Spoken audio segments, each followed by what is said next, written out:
अलीगढ़ में दहाड़े अमित शाह, विपक्षियों को दंगाई बता 2022 में खदेड़ने की कही बात।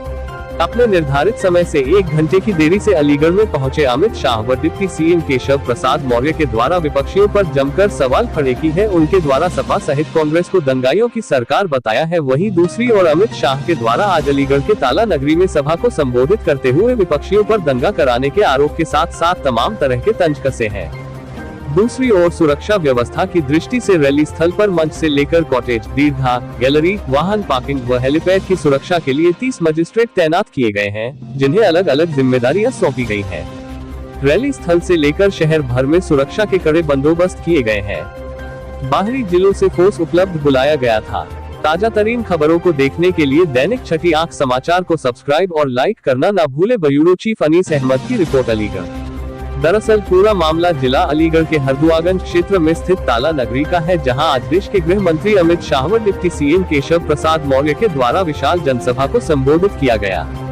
देश के गृह मंत्री अमित शाह के द्वारा जमकर समाजवादी पार्टी पर तंज कसे गए। अमित शाह के द्वारा समाजवादी पार्टी पर आरोप लगाते हुए कहा, समाजवादी पार्टी के द्वारा हमेशा 3 चीजों को अपनाया गया है: परिवारवाद, पक्षपात और पलायन के सहारे समाजवादी पार्टी सरकार के द्वारा हमेशा चंद लोगों का ही सहयोग किया, लेकिन मौजूदा सरकार में भाजपा के द्वारा सबका साथ सबका विकास किया। मौजूदा हालातों में भाजपा सरकार को सभी के द्वारा सहयोग करना चाहिए, जिससे भाजपा एक बार भी 300 से ज्यादा सीटें ला सके। वहीं दूसरी ओर अमित शाह के संबोधन के दौरान भाजपाइयों के द्वारा ही न्याय दो के नारे लगाए गए। भाजपा की रैली में मौजूद महिलाओं के द्वारा अमित शाह से न्याय मांगने की गुजारिश की। हाथों में पट्टी लेकर महिलाओं के द्वारा अमित शाह की ओर इशारा किया तो अन्य भाजपाई गुस्सा हो गए। उनके द्वारा मौजूदा महिलाओं को सभा से खदेड़ने की कोशिश की गई। मीडिया कर्मियों को कैमरे को देख भाजपाई शांत नजर आए। वहीं दूसरी ओर सभा के दौरान जमकर योगी मोदी के जिंदाबाद के नारे लगाए गए। अमित शाह के द्वारा अपने संबोधन में समाजवादी पार्टी को निशाना बनाया गया।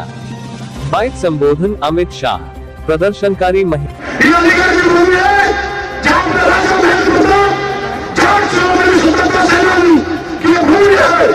जिनके नाम से देश के प्रधानमंत्री, प्रदेश के सरकार के राजा जी ने राजा महेंद्र प्रताप के नाम से यूनिवर्सिटी देने का काम किया।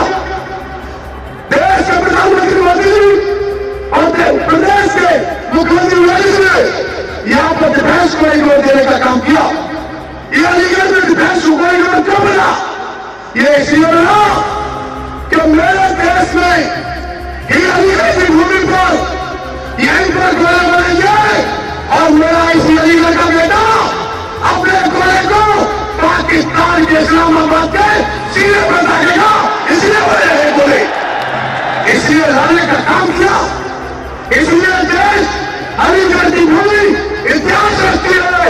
मैं बताना चाहता हूँ, इसी तरह से 2022 में ये अलीगढ़ की भूमि पुनः 2017 को हराएगी और 7 विधानसभाओं को जीतकर पुनः योगी और मोदी जी की झोली में डालने का काम करेगी। चाहते हैं क्या? चाहते हैं क्या? चाहते हैं क्या कि आपको राम जन्मभूमि बनाने वाला मोदी और योगी का शासन चाहिए? मोदी और योगी का शासन चाहिए ना? तो मित्रों, आपको कमल के निशान पर वोट दबाना पड़ेगा, बटन दबाना पड़ेगा। चुनाव की तिथियां घोषित होते ही भारतीय जनता पार्टी को 300 से ज्यादा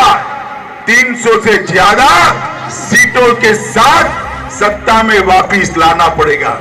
मुझे बताइए, भारतीय जनता पार्टी को जिताएंगे क्या? जरा जोर से एक साथ बोलिए, जिताएंगे? कमल के निशान पर बटन दबाएंगे? 300 से ज्यादा सीटों से सरकार बनाएंगे? योगी जी के हाथ मजबूत करेंगे?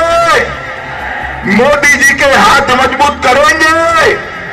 तो मेरे साथ दोनों हाथ उठाइए, उठाइए अंत तक दोनों हाथ उठाइए, सभी लोग दोनों हाथ। विजय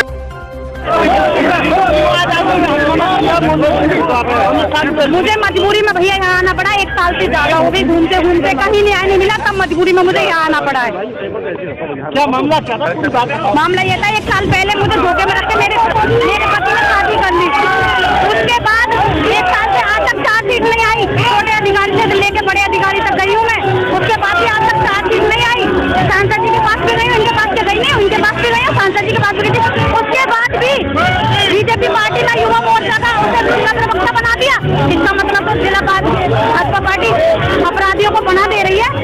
अनुसूचित मोर्चा क्यों बनाया? जब दलित लड़की को न्याय नहीं है तो क्यों बनाया है अनुसूचित मोर्चा? आप बताइए, किस लिए? सिर्फ खाली दिखाने के लिए कि महिलाओं को सम्मान की बात करते हैं। एक तरफ तो ये महिलाओं को सम्मान की बात करते हैं, दूसरी तरफ एक महिला 1 साल से ज्यादा हो गई परेशान होते होते आज तक न्याय नहीं मिला। नेता लड़के लड़कियां खूब बदतमीजी कर रहे हैं, लड़कों ने कपड़े तक फाड़ दिए, ऊपर से चैन भी खींच ली मेरी, कपड़े तक फाड़ दिए मेरे। अपनी बहनों के और माओ के और सबके साथ ऐसी बदतमीजी करते हैं ये लोग।